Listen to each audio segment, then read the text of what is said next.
우리 서로 인사하겠습니다. 잘 오셨습니다. 은혜 받읍시다. 하나님 말씀만이 소망입니다. 오늘도 우리에게 주신 말씀을 통해 소망으로 충만하시길 축원합니다. 유대인 정신의학자 빅터 프랭클이 있는데요. 이 프랭클이 죽음의 수용소, 잘 아실 겁니다. 죽음의 수용소라는 책을 썼습니다. 이 책에서 자신은 이렇게 기록하고 있는데요. 자신이 아우슈비츠 수용소에서 겪었던 일을 기록했습니다. 그 아우슈비츠 수용소에서 매일 가스실과 실험실을 향해 떠나는 그 유대인 그 동료들의 죽음의 행렬을 보면서 나도 머지않아 저렇게 죽겠구나, 그런 상황에 있었습니다. 그러다가 어느 날 강제 노역 시간에 흙 속에 파묻힌 이 깨진 유리병 조각을 몰래 숨겨서 들어왔습니다. 그리고 그 깨진 유리 조각으로 아침마다 자신의 얼굴을 보면서 면도를 하기 시작했습니다. 면도하면서 이런 생각을 했습니다. 삶의 의미를 생각하고 찾으려고 노력했던 것이죠. 수많은 사람들이 죽어나가고 자신도 죽을 건데 그 가운데서도 그 깨진 유리 조각으로 면도하면서 자신의 삶의 의미를 깊이 생각하고 찾으려고 했던 것이죠. 바로 이것은 1%의 한 가닥의 희망을 품고 면도를 했던 것입니다. 어찌됐든 결국 이 프랭클은 나치가 패망할 때 살아남게 됐습니다. 이렇게 삶에 대한 강한 의지를 가지고 하나님의 도우심을 간절히 기다렸던 이 프랭클이 이렇게 고백합니다. 하나님의 도우심은 결코 늦는 법이 없습니다. 다만 우리가 너무 성급할 뿐입니다. 아멘. 하나님의 도우심은 결코 늦는 법이 없다라는 것이죠. 하나님의 도우심을 믿고 자기 자리에서 인내하며 기다리며 하나님의 은혜를 구하는 자에게는 하나님께서 반드시 도우시고 역사하신다는 그런 말씀입니다.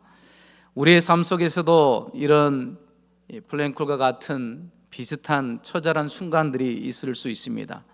소망 없이 절망 가운데 있는 그런 우리의 모습이 있을 수 있다는 것이죠. 그럴 때 우리는 어떻게 합니까? 그냥 단순히 성급하게 생각하고 행동해서 일을 그르치지는 않습니까? 아니면 그 순간에서도 하나님을 바라보며 인내하며 하나님의 일하심을 바라보며 견디며 나아가고 있습니까? 오늘 본문에 나온 나오미와 룻도 비슷한 상황입니다. 어찌 보면 더 소망 없는 그러한 나오미와 룻의 모습일 수 있습니다. 어떤 것도 소망할 수 없고 하루하루 치열하게 살 수밖에 없는 현실이 바로 나오미와 룻의 현실입니다. 지금 당장 한 끼 해결하기도 어려운 현실이 바로 나오미와 룻의 현실이라는 것이죠. 이런 텅 비어버린 자신의 삶을 바라보며 할 수 있는 일이 무엇이겠습니까? 물론 나오미는 그 모압 땅에서 하나님께서 이 베들레헴에 양식을 주셨다, 그 소식을 듣고 돌아오긴 했지만 그러나 빈털터리로 돌아왔습니다. 베들레헴에서 양식을 구할 수가 없어요. 어떤 일을 할 수가 없습니다. 아무것도 없는 상황 가운데 처한 이 나오미와 룻의 현실을 볼 수가 있습니다.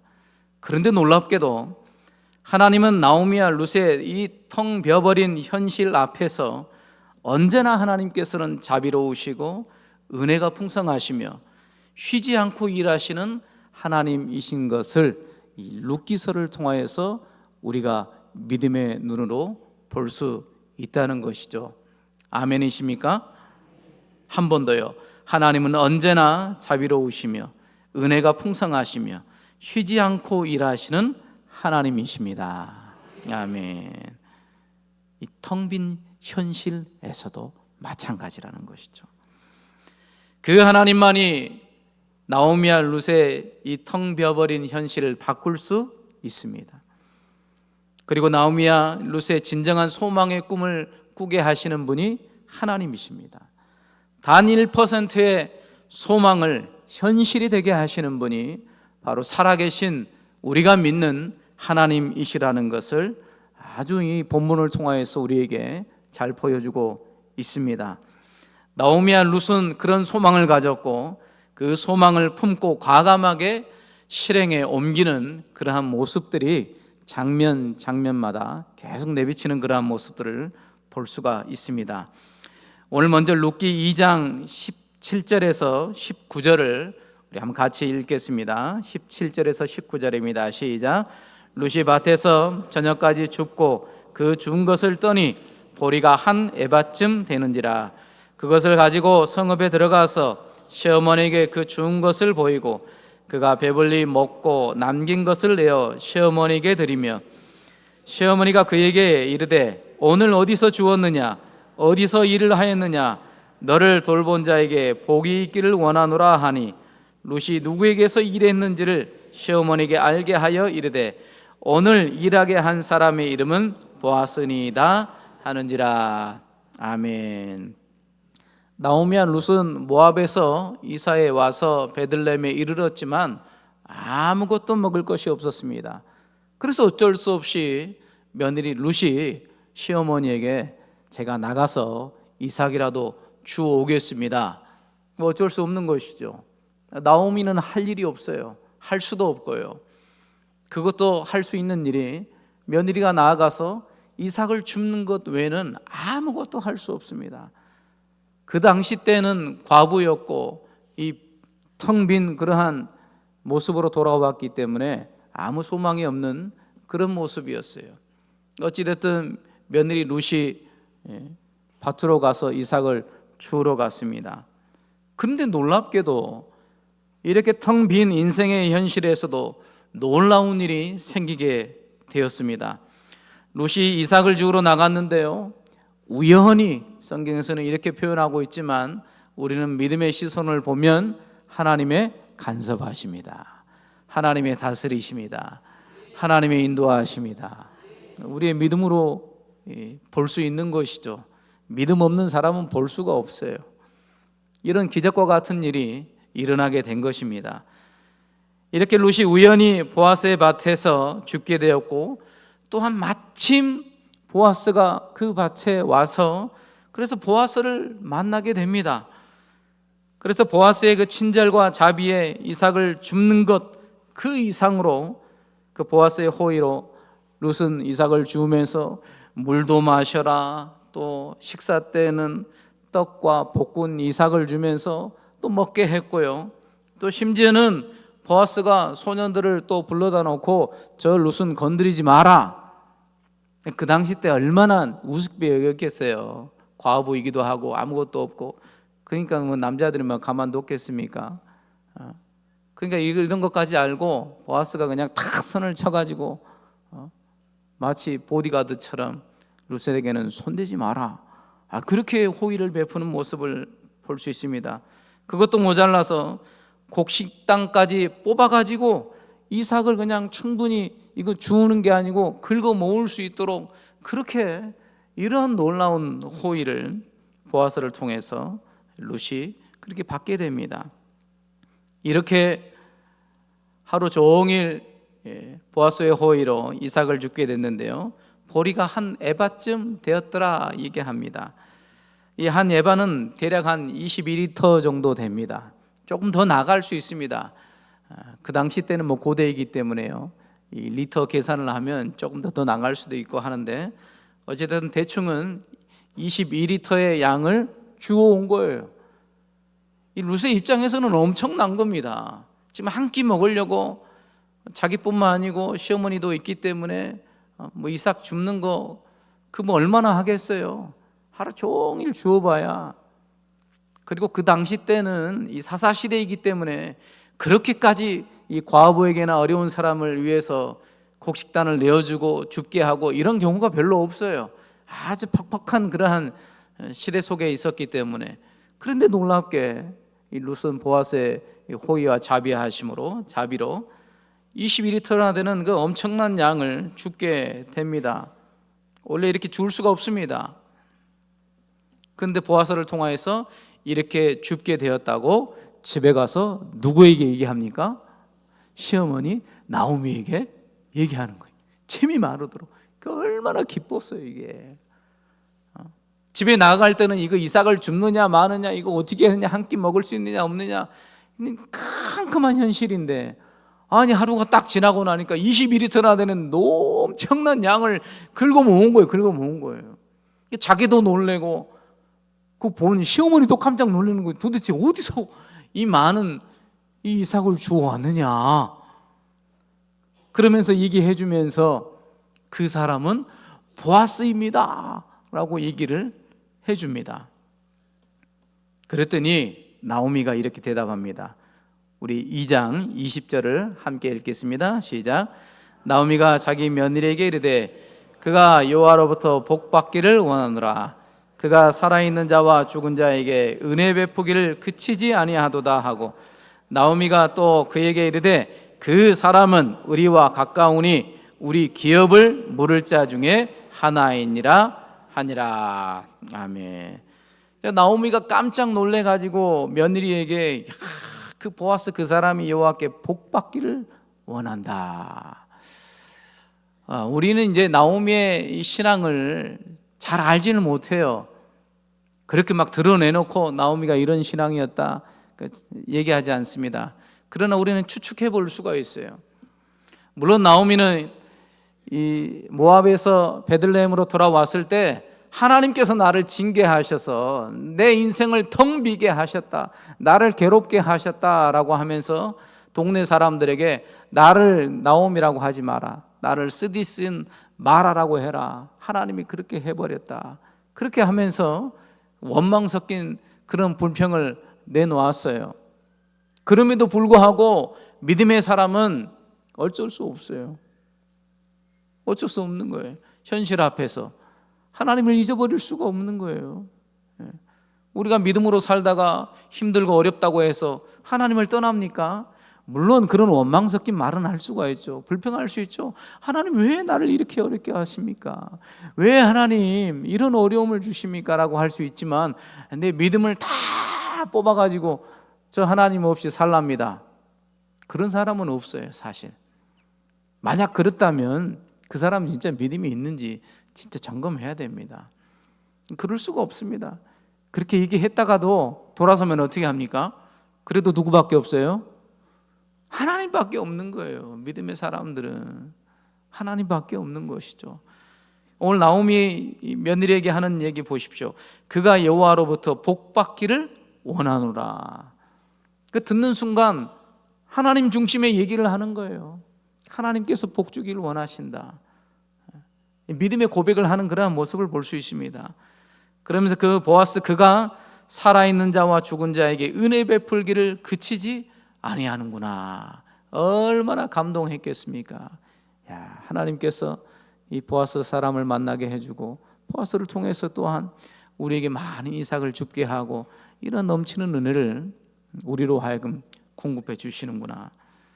그런데 한 가지 이 지금 대답 속에 좀 뜬금없이 나온 게 있습니다. 그게 바로 이겁니다. 또 그에게 이르되 그 사람은 보아스 그 사람은 우리와 가까우니 우리 기업을 물을 자 중에 하나이니라. 이렇게 얘기해요.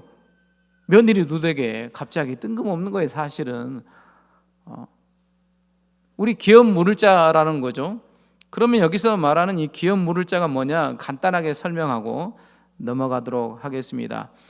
이스라엘에는 기업 물을 자 제도가 있었습니다. 기업 물은다는 것은 히브리어로 고엘이라는 제도인데요, 기업을 물은다는 것은 원상복구한다는 거예요. 원상복구한다. 우리 예전에 요즘에도 그러지만 바둑하거나 오목 두거나 딱 두다가 하나를 딱 잘못 넣으면 이제는 이제 끝난 거예요. 그때 어떻게 하죠? 한 번만 물러주고 그렇죠. 절대 안 되는 사람이 있고, 그래 한 번 또 물러주는 사람이 있어요. 그러니까 물러주면 다시 원상복구하는 거예요. 제 위치로 돌아가는 거죠. 그런 무르는 것을 얘기합니다. 기업을 무른다는 것은 원상태로 되돌려 놓는다는 그런 뜻이거든요. 무엇을 되돌려 놓냐면 첫 번째는 땅을 되돌려 놓는 거예요. 자, 땅을 팔아가지고 이제는 땅이 없어요. 그때 가까운 친족이 그것을 알고 그 땅값을 대신 지불을 해줘요. 그래서 땅을 다시 돌려주는 거예요. 값을 지불해야 되는 거죠. 아니면 종으로 팔렸으면 그 종 노예 값을 지불해주고 종에서 자유인으로 다시금 되돌려주는 거예요. 신분을. 또한 한 가지 더 있습니다. 이것은 조금 더 이제 더 심각한 그러한 얘기인데요. 죽은 친족의 아내와 혼인해서 그래서 그 죽은 남편의 대를 잇게 해주는 거예요. 그러니까 장가를 가가지고 그 죽은 그 아내와 결혼한 다음에 후사를 주면 그 후사는 자기 후사가 아니고 죽은 그 친족의 후사가 되는 것이죠. 대를 잇게 하는 거예요. 원상태로 복구해 주는 거예요. 하나님께서 이스라엘에 이런 기업 물을 자 고엘 제도를 만들어 주셨어요. 특별하게.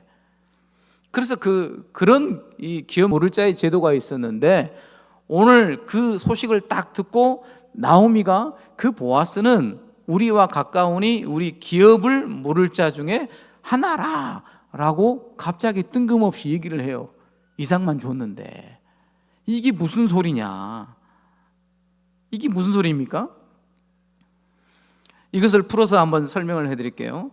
지금 이 나오미와 룻은 이 나오미는 특별히 모압에 있을 때도 이런 생각을 하지 않았어요.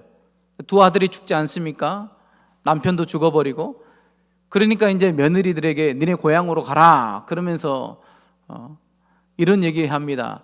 나에게는 남는 것이 아무것도 없다. 기업을 이어줄 후사도 없다.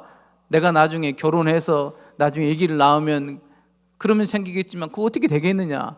그러면서 소망 없는 자기의 모습을 얘기하면서 며느리들에게 너희들도 다 고향으로 가라. 그렇게 얘기를 해요. 그때까지만 해도 자기의 완전히 폭삭 망해버린 그런 인생을 바라보면서 이 기업 물을 자 고엘이라는 생각은 전혀 하지를 않아요.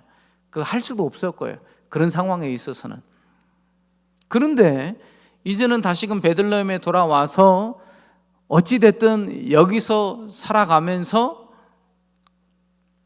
나오미 입장을 생각해 보면 나오미가 이 베들레헴에 돌아와서 며느리는 열심히 나가서 이삭을 줍고 그럼 나오미는 집에서 뭐 했을까요? 여러분들 같으면 뭐 하시겠어요? 1번 TV 본다 2번 잔다 3번 불평만 한다 4번 기도한다.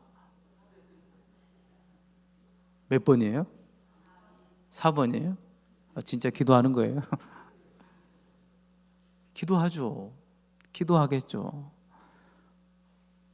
자기 살리겠다고 며느리가 저렇게 가서 이삭 줍고 그러고 있는데 어떤 며느리가 누워갖고 잠만 자고 아이고 우리 인생 폭삭 망했다 그러고 있겠냐고요. 믿음이 있는 사람이라면. 물론 성경 본문에 나오지 않지만 이렇게 생각해 볼 수 있습니다. 그런 자기의 그 현실 앞에서 나오미가 뭐 했겠냐 이거예요. 집에서 뭐 했겠어요? 하나님을 찾았겠죠. 하나님 주실 은혜를 기대했겠죠. 하나님 앞에 기도했겠죠. 하나님, 내 인생이 이렇게 텅 빈 인생으로 돌아왔지만 하나님 함께 해주시라고. 이 텅 빈 인생 가운데 하나님 채워주시라고.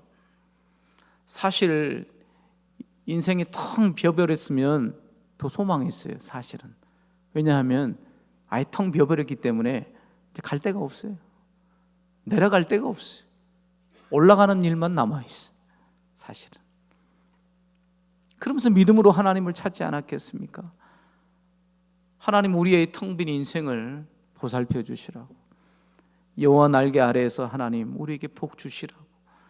저뿐만 아니고 며느리 생각해 봐요. 며느리는 뭔 죄입니까? 나 따라와 가지고 이삭 죽기나 하고 있고, 그 얼마나 마음이 찢어져요.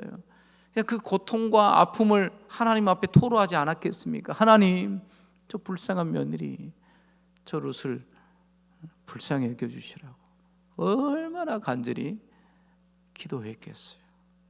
하나님을 찾았겠습니까? 나오미는 그런 마음 가운데 있었습니다. 근데 저녁에 룻이 탁 돌아와서 이러쿵저러쿵 얘기하면서 이 이삭의 양도 막 21리터나 되고 뭐 너 엄청난 거예요. 그런데 그것도 마침 누구예요? 그 남자가 보아스라는 거예요. 그러니까 팍 감동을 주시는 거죠. 생각하게 만드는 겁니다. 아, 이거구나. 그 말을 듣는 순간 나오미의 이 생각 속에 한 줄기 빛이 팍 들어오는 거예요. 캄캄한 텅 비어버린 이 인생의 어둠 속에 하나님께서 빛을 던져줘요. 그 보아스라는 말을 듣고, 아, 기업 물을 자가 있었지. 우리나라에 고엘 제도가 있었지. 아, 이 기업 물을 자를 통하여서 혹시라도 하나님께서 역사하시지 않을까, 혹시나 하나님께서 일하시지 않을까, 쉬지 않고 일하시는 그 하나님께서 여호와의 날개 아래 그 은혜 받기를 원하며 돌아온 우리에게 은혜 주시지 않을까, 이런 소망의 빛이 생기게 된 겁니다. 이것은 자기 신념이 아닙니다. 하나님을 찾고 기도하고 하나님을 간절히 바랬더니 하나님께서 성령의 감동으로 주신 빛이에요. 그 빛을 받고 감동을 받고 은혜를 받으니까, 아, 이 보아스를 통해서 하나님께서 일하실 수 있겠구나, 그런 마음이, 불붙는 마음이 들게 되었던 것입니다. 이런 모습을 통해서 하나님의 보이지 않는 손을 느끼게 된 것이죠. 우리도 마찬가지입니다. 때로는 힘들고 어렵고 캄캄한 어둠 가운데 있을 때 어쩔 때는 예배당에 와서 하나님께서 역사해 주시거든요. 사실은 아무 생각이 없어요. 그냥 예배당만 온 것뿐이에요. 근데 어느 날은 하나님께서 찬양을 통해, 말씀을 통해 마치 한 줄기 빛과 같이 탁 비춰주시는데 그 찬양의 가사가 그냥 마음에 팍 꽂히는 거예요. 하나님이 역사하시는구나, 하나님은 살아계시는구나, 내가 이렇게 울고 주저앉고 좌절하고 이렇게 절망하고 있었는데 내 곁에서 하나님께서는 나를 바라보시며 똑같이 우셨고 하나님께서 일하시고 하나님께서 역사하시겠구나, 이런 이 믿음의 발동이 걸리게 되는 거예요. 성령께서 이런 놀라운 역사를 이루어 주십니다. 아멘. 이렇게 역사하시는 거예요, 하나님께서. 그래서 나오미가 바로 그 보아스가 우리의 기업 물을 자가 된다. 물론 앞으로 어떻게 될지 모릅니다.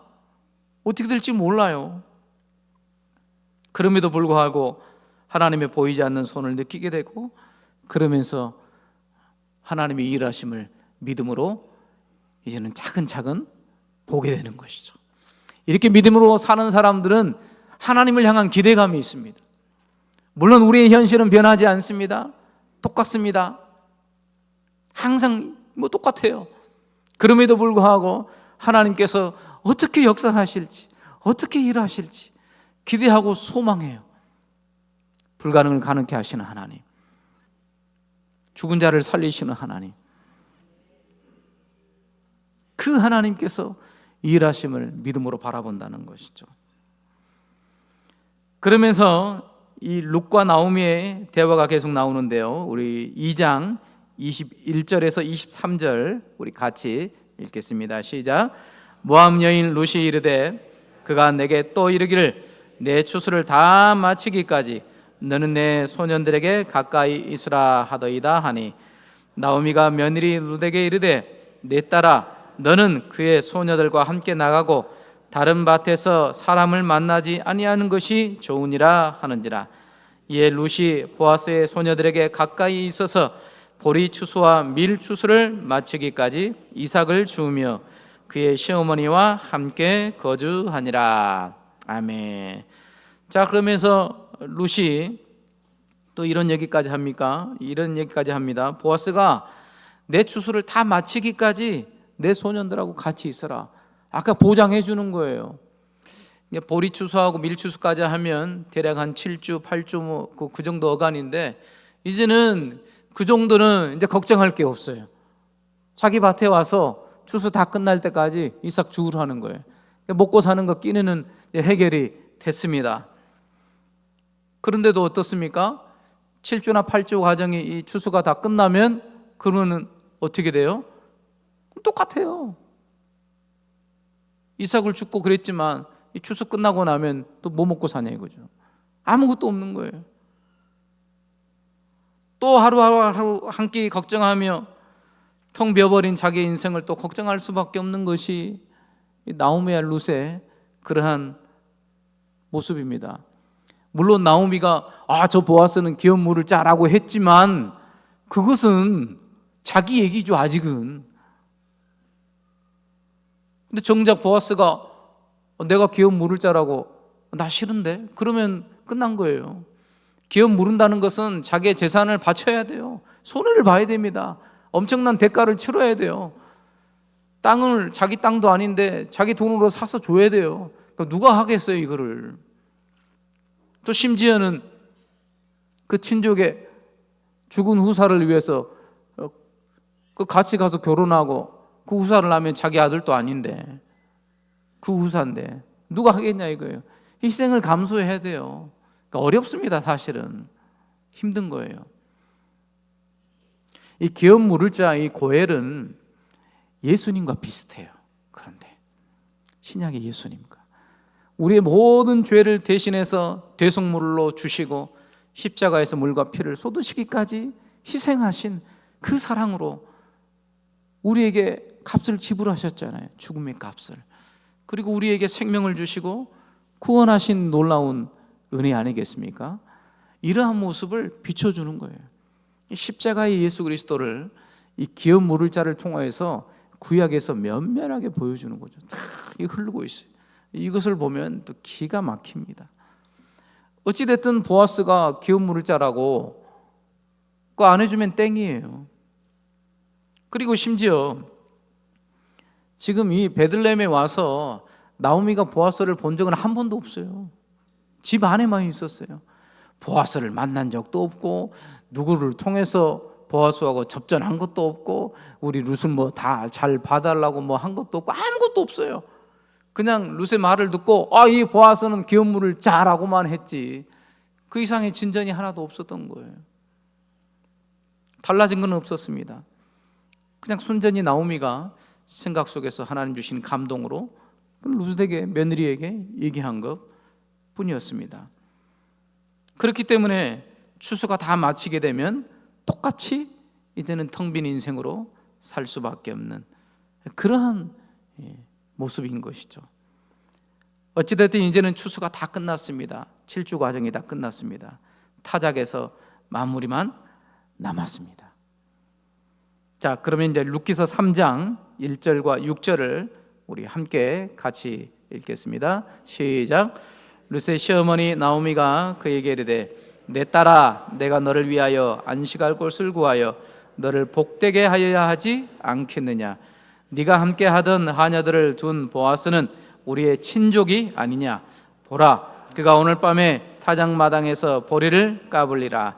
그런즉 너는 목욕하고 기름을 바르고 의복을 입고 타작마당에 내려가서 그 사람이 먹고 마시기를 다 하기까지는 그에게 보이지 말고 그가 누울 때에 너는 그가 눕는 곳을 알았다가 들어가서 그의 발치 이불을 들고 거기 누우라. 그가 내게 할 일을 내게 알게 하리라 하니 룻이 시어머니에게 이르되 어머니의 말씀대로 내가 다 행하리이다 하니라. 그가 타작마당으로 내려가서 시어머니의 명령대로 다 하니라. 아멘. 자, 이제는 7주 과정이 다 끝났습니다. 진짜 이 막다른 상황입니다. 이제는 이삭도 죽을 수 없는 상황입니다. 믿음의 결단을 나오미가 내린 것이죠. 그러면서 이 며느리 딸에게 내가 너를 위해 안식할 곳을 구하여 너를 복되게 하여야 하지 않겠느냐. 긴 7주 과정을 통하여서 나오미가 하나님 앞에서 품었던 그 기도, 그 간구, 그 소원, 그것을 이제는 하나님이 이루어 주실 때라는 것을 그렇게 믿고 그 때를 바라보면서 기다렸는데 이제는 행동할 때예요. 하나님이 일하심을 눈으로 볼 때입니다. 그래서 마치 이 전장에 나가는 그런 이 군사처럼 그렇게 명령을 탁탁탁 내려요. 참 나오미도 이 믿음의 통찰력이 어마어마합니다. 그냥 간단하게 보아스 만나고 한번 끝장을 보고 와라, 그게 아니에요. 작전은 엄청나게 하는 것을 볼 수가 있습니다. 그러면서 이렇게 얘기하죠. 보아스는 우리의 친족이 아니냐. 기업 물을 자라는 것을 딱 듣고 감동받았던 것을 계속 품고 기도했던 것을 이제는 실행에 옮기는 그러한 모습, 믿음의 통찰력을 볼 수가 있습니다. 그러면서 며느리 룻에게 너는 목욕하고 기름을 바르고 의복을 입고 타작마당에 내려가는데 사람들 보이지 않게 하고, 그리고 보아스가 누울 때를 잘 보고 잘 기다렸다가 그랬다 딱 누우면 그 발치 이불을 들고 거기 누워라. 그러면 그 보아스가 너에게 할 일을 너에게 알게 해주리라. 이런 경우가 어딨냐고요. 중매를 나가도 사실 그 쉽지 않아요. 이렇게 가르쳐 주기가. 어떻게 이렇게까지 아주 세세하게 가르쳐 주는 그런 모습, 또 이렇게까지 딱 하면 그러면 보아스가 딱 알고 이 룻에게 네게 할 일을 알게 해 주겠다까지 나오미가 바라보고 있어요. 믿음은요, 하나님의 일하심이고요, 하나님의 기적입니다. 그렇기 때문에 믿음의 사람들은 일상이 됩니다. 하나님의 일하심을 볼 수 있는 거예요. 생각 하나에도, 행동 하나에도, 어떤 일 하나에도 하나님의 섭리하심, 하나님의 간섭하심, 하나님의 인도하심, 이런 것들을 민감하게 반응하고 느끼고 체험하고 그리고 결단하고 순종하고 나아가는 거예요. 그래서 믿음은 이런 것입니다. 그러니까 살아있는 거예요, 믿음의 삶은. 그러나 행동하지 않는 믿음은 죽어 있는 거예요. 아무 일도 일어나지 않습니다. 아무런 기도도 하지 않습니다. 아무런 소망도 하지 않습니다. 마치 하나님과는 전혀 상관없는 것처럼 살아가죠. 그러나 정말 진정으로 믿는, 하나님을 신뢰하는 사람들에게 있어서는 그 믿음의 작동이 일어나게 되는 거예요. 삶 속에서 하나님께서 어떻게 인도하실지는 몰라요.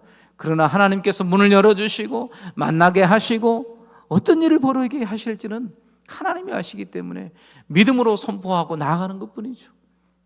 그러나 믿음으로 한 걸음 한 걸음 나아갈 때마다 역사가 일어납니다. 하나님께서 여호수아를 통하여서 가나안 땅에 들어가면서 요단강에 그때는 얼마나 물이 철철철 넘쳤는지 모릅니다. 그런데도 하나님께서 명령하십니다. 들어가라. 그 넘치는 그 요단강 물을 어떻게 넘어가요? 어떻게 걸어갑니까? 그러니까 믿음의 사람들은 그러나 순종합니다. 그대로 순종해서 복배를 메고 나팔을 불고 그 넘쳐 흐르는 요단강을 밟습니다. 밟는 그 즉시 어떻게 됩니까? 요단강이 갈라지는 거예요. 하나님의 말씀을 신뢰하고 하나님의 일하심을 신뢰하고 믿는 그 믿음의 사람들은 순종하는데, 순종할 때 기적의 역사가 일어나고 하나님의 놀라운 기적과 같은 일을 볼 수가 있다는 것이죠. 지금 나오미는 이런 믿음의 통찰력으로 이제는 가만히 있지 않습니다. 지금까지는 기도했다면 기도한 그대로 하나님의 일하심을 믿고 행동하고 나아가는 모습을 볼 수 있는데요, 물론 나오미는 나가진 않습니다. 며느리를 통해서 일하게 하시는 것을 보는 것이죠. 그래서 할 얘기를 다 얘기했더니 이 룻이 어떻게 합니까? 어머니의 말씀대로 내가 다 행하리이다. 찰떡궁합이에요. 그것도 만약에 거기서 룻이 아니 어머니 이렇게까지 해야 되냐고, 내가 과부이고 이러지만 굳이 이렇게까지 해야 되냐고 만약에 이거를 놔버렸으면 역사가 안 이루어지죠. 역사가 안 이루어져요. 그런데 다 시어머니 말에 지금까지 따라왔고 믿음으로 반응했고 하나님 바라보며 그렇게 섰던 그런 모습들이 딱 맞는 거예요. 영적인 사람들은 이게 맞아요. 이게 믿음 안에서 하나님 얘기하면 그게 맞는다고요. 근데 안 믿는 사람들은 이게 안 통해. 이게 안 섞여요. 안 섞여. 아무리 얘기해도 몰라요. 그러니까 재미가 없죠. 그러나 믿음의 사람들은 하나님 안에서 하나이기 때문에 착착착 합니다. 얘기하지 않아도 눈만 봐도 알아요. 그래서 이 룻이 타작마당으로 내려가서 시어머니의 명령대로 다 행하는 모습을 볼 수 있습니다. 어찌 보면 이것은 무모한 일이에요. 만약에 보아스가 딱 보고 뭐냐 너 누구냐? 룻입니다. 네 마음속에 이런 사악한 마음이 있었느냐? 그러면 이제 일은 끝나버리는 거죠. 이거 어떻게 보면 무모할 수 있습니다. 어려운 일이에요. 그럼에도 불구하고 하나님 믿고 신뢰하면서 믿음의 결단을 내렸고 시어머니는 룻에게 명령했고 또 며느리 룻은 그대로 시어머니의 명령대로 다 하나씩 순종하는 그러한 모습을 볼 수가 있습니다. 다음 시간에 보겠지만 그러니까 역사가 일어나는 거예요. 하나님의 놀라운 일이 일어나게 된 겁니다. 마가복음 5장 25절에서 29절에서도 보면 혈루증 앓은 12의 혈루증을 앓은 한 여인이 나옵니다. 12년 동안 이 피가 계속 이 하혈을 해서 감당할 수가 없는 거예요. 수많은 치료를 했지만 감당할 수가 없어요. 저도 중학교 때인가 고등학교 때인가 어머니가 계속 하혈을 해요. 저희 집안에 이제 사형제 아들들밖에 없으니까 제가 그냥 했어요. 근데 차마 볼 수가 없더라고요. 구급차를 불러서 이제 병원에 가게 됐는데 그때까지 계속 이 하혈을 하시는데 어떻게 할 수가 있어야지. 참 말로 표현할 수 없었는데요. 이 여인은 12년 동안 혈루증을 앓아서 도저히 이제 살 소망이 없는 거예요. 수많은 의사에게 치료를 받았지만 치료도 받지 못하고 더 이제는 중해져서 전혀 소망이 없는 그런 가망성이 없는 상태에서 예수님께서 오신다는 소문을 듣습니다. 소문을 그냥 들은 것뿐이에요. 그런데 이 여인이 어떻게 합니까? 그 소문을 듣고 무리 가운데 끼어 뒤로 와서 그의 옷에 손을 대니 예수님의 옷자락에 손을 댄 거예요. 근데 대면 안 돼요. 원래 부정한 여인이에요. 이스라엘 사회에서는 부정한 여인이 손을 대면 큰일 납니다. 근데 너무나도 간절했던 차에 1%의 가망성을 듣고 예수님의 소문을 듣고 와가지고 예수님 뒤에 와서 예수님의 옷에 손을 댄 것뿐이에요. 근데 왜 됐느냐? 이는 내가 그의 옷에만 손을 대어도 구원을 받으리라 생각함이라. 예수님이 오라고 한 것도 아니었어요. 소문을 듣고 이 1%의 가망성이지만 가면 예수님께서 나를 낫게 하시겠구나. 그런 가망성을 가지고 갔고 수많은 사람들 비집고 들어가서 옷에 손을 댔는데 근데 어떻게 됐습니까? 그의 혈루 근원이 곧 마름의 병이 나은 줄 깨달으니라. 믿음의 역사는 이런 기적이 있습니다. 아무리 텅 빈 현실 앞에서도 하나님을 신뢰하며 하나님의 일하심을 믿고 의지하며 믿음으로 기도하고 믿음으로 결단하고 믿음으로 순종하는 하나님의 자녀들에게 지금도 동일하게 하나님께서는 일하시고 역사하시고 기적을 베풀어 주신다는 것입니다. 사랑하는 성도 여러분, 우리의 처한 현실이 너무 어렵고 버겁고 아무 소망이 없고 현실에 주저앉을 수밖에 없는 그런 상황일지라도 하나님은 그런 여러분들이 그냥 주저앉아서 절망하길 원하시지 않는다는 것입니다. 그런 가운데에서도 소망 되신 하나님을 생각하고 단 1%의 한 가닥, 한 말씀, 한 찬양이라도 그 말씀을 붙들고 기도하고 소망하고 하나님을 찾는다면 하나님께서는 지금까지 쉬지 않고 일하신 하나님이시기에 하나님의 손과 섭리가 그런 믿음의 사람들 1%의 가망성 없는 그것을 붙들고 소망했던 그들에게 하나님이 역사하실 것이고 하나님께서는 길을 여실 것이고 하나님께서는 하나님을 신뢰하며 걷는 자에게 이런 놀라운 일을 일어나게 하실 것입니다. 이런 기적의 역사의 현장 앞에 저와 여러분들이 모두 다 역사의 주인공이 되실 줄 믿습니다. 아멘. 기도하시겠습니다.